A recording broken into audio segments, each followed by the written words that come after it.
प्रिय विद्यार्थियों, आज का टॉपिक है हमारा मुख्यमंत्री की भूमिका। इससे पूर्व हम लोगों ने मुख्यमंत्री का चयन, उसकी योग्यता और उसकी कार्यशक्तियों के बारे में पढ़ा था।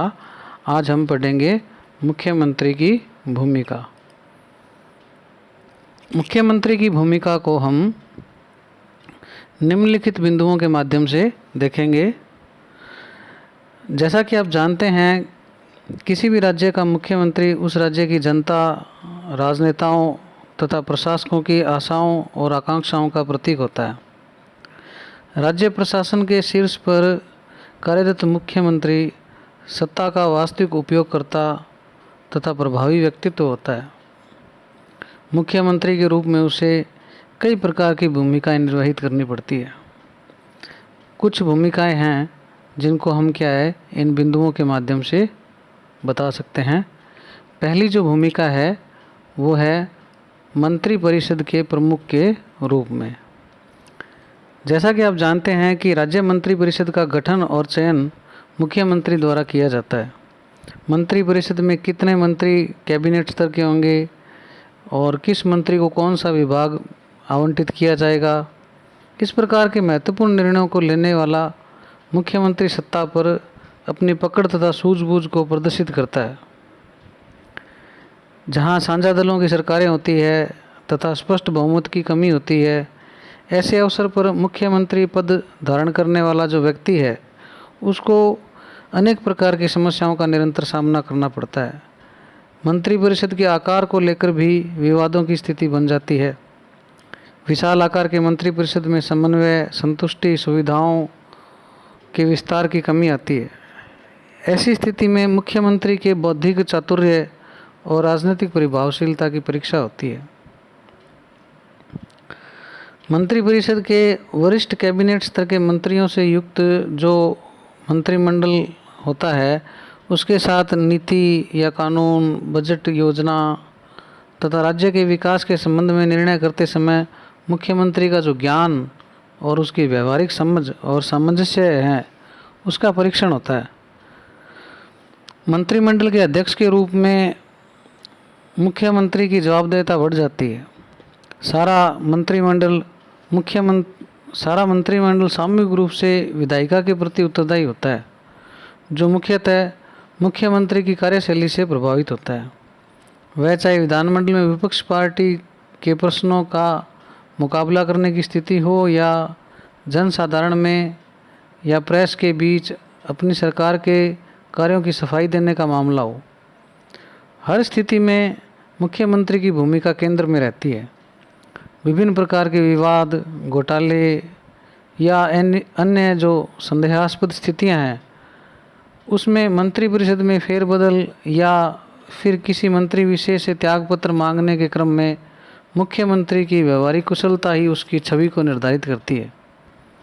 विभिन्न विभागों या मंत्रियों के मध्य आपस में संघर्ष हो जाए तो उसको सुलझाने में भी मुख्यमंत्री का निर्णायक योगदान होता है, क्योंकि मुख्यमंत्री मंत्रिपरिषद रूपी जहाज का कप्तान है।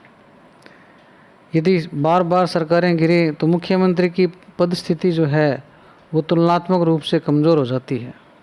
तो इस प्रकार से मुख्यमंत्री है वो मंत्रिपरिषद के प्रमुख के रूप में अपनी भूमिका निभाता है। दूसरी जो भूमिका है वो है राज्यपाल के परामर्शदाता के रूप में।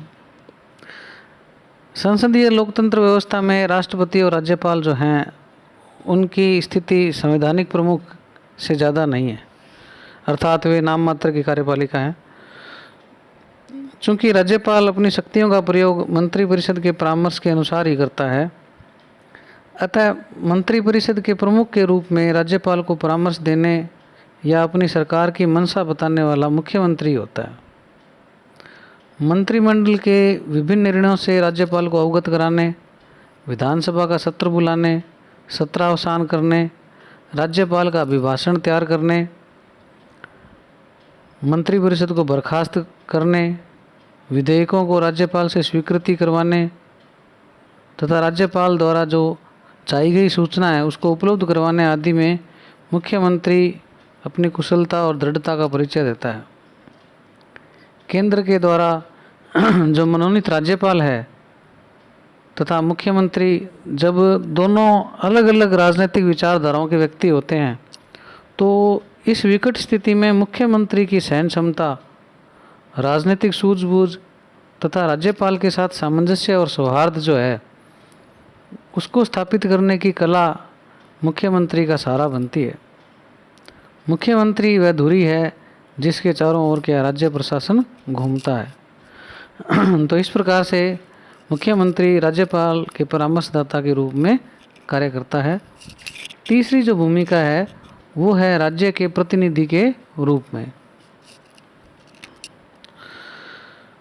भारत का संविधान मुख्यमंत्री, राष्ट्रपति, प्रधानमंत्री के साथ औपचारिक संबंधों की कोई व्याख्या नहीं करता। इसके बाद भी मुख्यमंत्री का यह दायित्व बनता है कि वह देश के राष्ट्रपति, उपराष्ट्रपति, प्रधानमंत्री या केंद्र के जो अन्य मंत्री हैं उनसे सीधे व्यवहारिक संबंध स्थापित करें।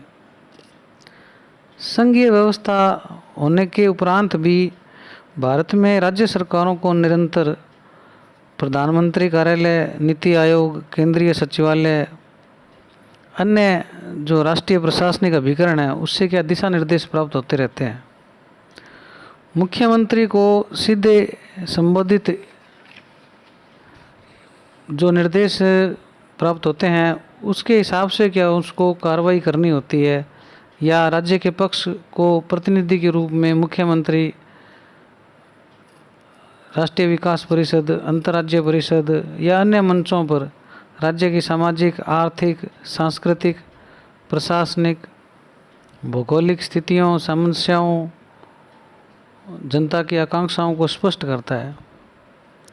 पीछे के अनुभवों से ये पता चलता है कि किसी भी राज्य का योजनागत विकास जो है वो उस राज्य के मुख्यमंत्री की दूरदर्शिता और उन तार्किक क्षमताओं पर निर्भर करता है जो किसी राज्य को केंद्र सरकार से सहायता, ऋण या अन्य सुविधाएं प्राप्त करने के लिए आवश्यक है।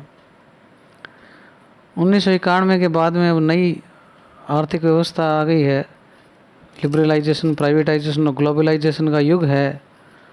तो ये एलपीजी की जो अवधारणा चल रही है उस संदर्भ में मुख्यमंत्री की भूमिका बहुत महत्वपूर्ण हो गई है, क्योंकि यह मुख्यमंत्री की इच्छा शक्ति तथा नेतृत्व पर निर्भर करता है कि वह अपने राज्य के विकास के लिए किस प्रकार की नीतियों को अपनाएगा तथा विदेशी या देशी जो औद्योगिक घराने हैं उस राज्य में कितनी रुचि दिखाते हैं, ये सब मुख्यमंत्री पर डिपेंड करता है।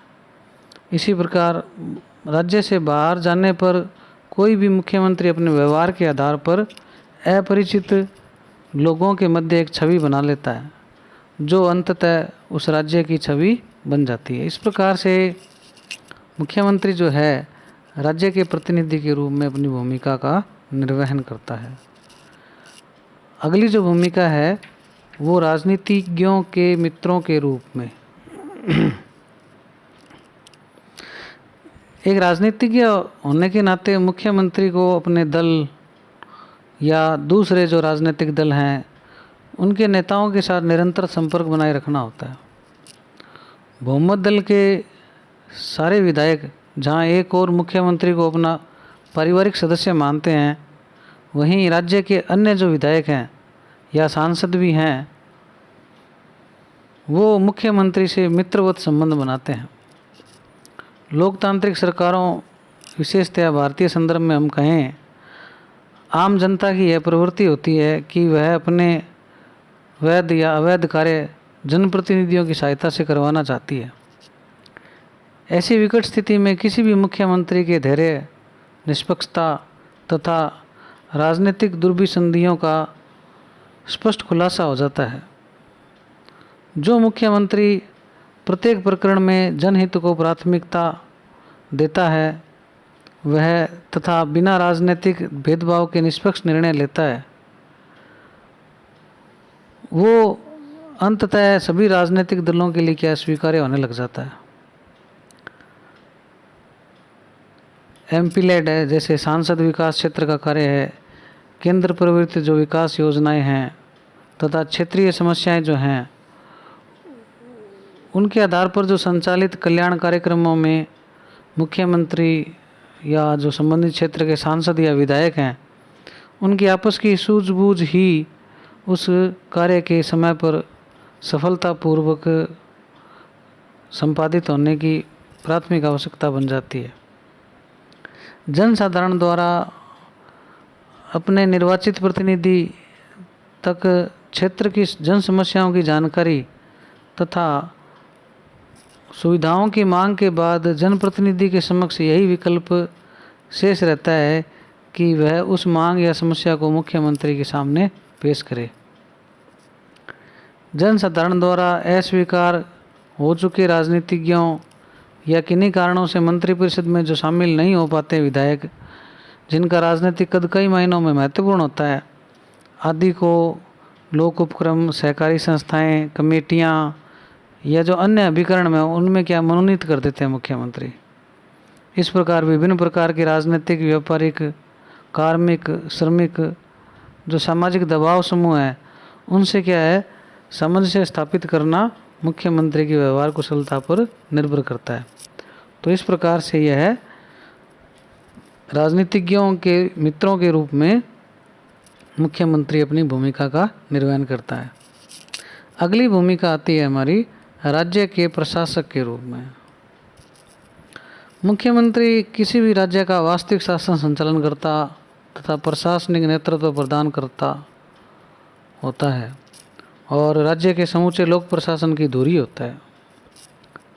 राज्य में कानून, शांति व्यवस्था को बनाए रखना, विकास कार्यों को गति देना, जनसाधारण की परिवेदनाओं का निवारण करना तथा नौकरशाही को राज्य के सामाजिक आर्थिक विकास के प्रति प्रतिबद्ध करने के लिए मुख्यमंत्री में प्रशासकीय कौशल तथा पर्यवेक्षकीय क्षमता होना जरूरी है।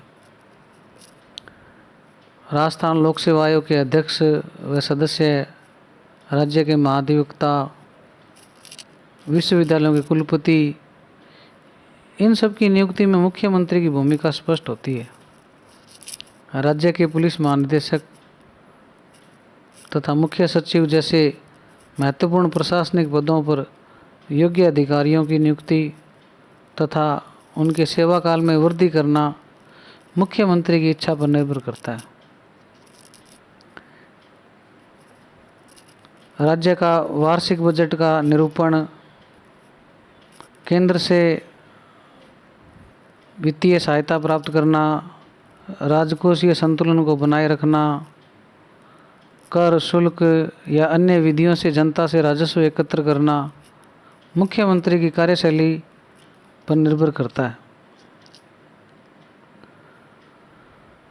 आपदा प्रबंधन अधिनियम 2005 जो है उसके अंतर्गत राज्य आपदा प्रबंध प्राधिकरण का गठन किया गया है। उसके अध्यक्ष मुख्यमंत्री होते हैं और राज्य में आपदा का बचाव, उसको रोकना, राहत देना और आपदा जब चली जाती है उसके बाद में पुनर्वास जो है उसके गंभीर दायित्व मुख्यमंत्री पर होते हैं। दोषी व्यक्तियों को दंडित कराने तथा आम आदमी में विश्वास बनाए रखने के लिए भी प्रशासन तंत्र को सुचारू व निष्पक्ष बनाना मुख्यमंत्री की जिम्मेदारी है। राज्य के नागरिकों तक शिक्षा, स्वास्थ्य, पेयजल, आवास, संचार तथा परिवहन जैसी मूलभूत सामाजिक सेवाएं उपलब्ध करवाने के लिए मुख्यमंत्री, उनकी मंत्रिपरिषद तथा लोक सेवक उत्तरदायी होते हैं।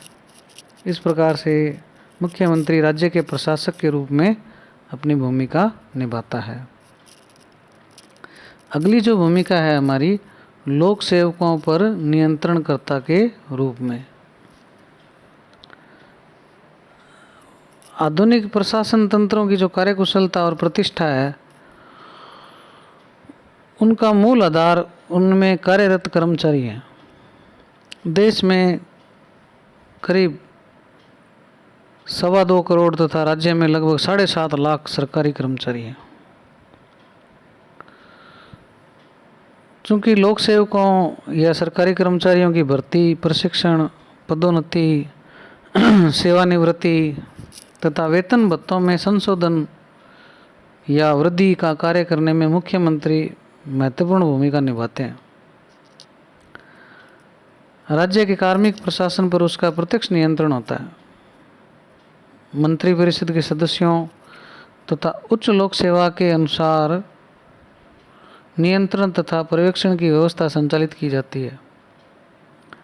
किसी भी राज्य के लोक सेवक की कार्यप्रणाली तथा मनोवृत्ति उस राज्य के मुख्यमंत्री की छवि तथा कार्यशैली से बहुत प्रभावित होती है।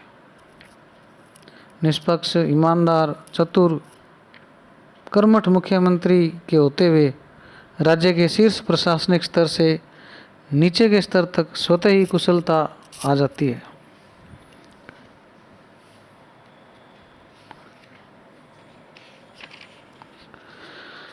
लोक सेवकों द्वारा जो की जाने वाली हड़तालें हैं, आंदोलन है, प्रदर्शन जो हैं, वो मुख्यमंत्री की कार्यशैली पर डिपेंड करते हैं। राज्य के कर्मचारियों को ज़्यादा वेतन सुविधाएं देना, जनता से कम एकत्र करना, कम कर इकट्ठा करना, प्रशासनिक कुशलता को बनाए रखना, ये ऐसे त्रिकोणीय बिंदु हैं जो संतुलित विचारधारा तथा निष्पक्ष व सार्थक प्रयासों के बिना वास्तविकता से दूर भागने लगते हैं। लोक सेवकों को जनता के प्रति प्रतिबद्ध बनाने, आम जनता को सरकारी शोषण से मुक्त कराने, प्रशासन के विरुद्ध शिकायतों को त्वरित गति से निपटाने तथा नौकरशाही की परंपरागत कमियों से राज्य की जनता को बचाने के क्रम में मुख्यमंत्री तथा विभाग के मंत्रियों की कार्यशैली निर्णायक भूमिका निभाती है। लोक सेवकों में कानून का भय तथा अनुशासनात्मक कार्रवाई की प्रभावशीलता सिद्ध करने के लिए मुख्यमंत्री की इच्छा सहित कई अन्य कारक उत्तरदायी सिद्ध होते हैं। इस प्रकार से लोक सेवकों पर क्या है, मुख्यमंत्री नियंत्रणकर्ता के रूप में अपनी भूमिका का निर्वहन करता है। अगली भूमिका जो है हमारी राज्य सरकार के प्रवक्ता के रूप में।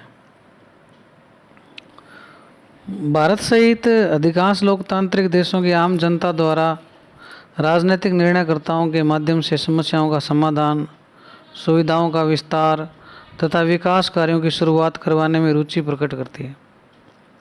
चूँकि भारत में राज्य प्रशासन का वास्तविक सत्ताधारक मुख्यमंत्री होता है, अतः मुख्यमंत्री के द्वारा नीति, कार्यक्रम, योजनाओं की घोषणा करवाना तथा उनका क्रियान्वयन करवाना सामान्य क्रिया है।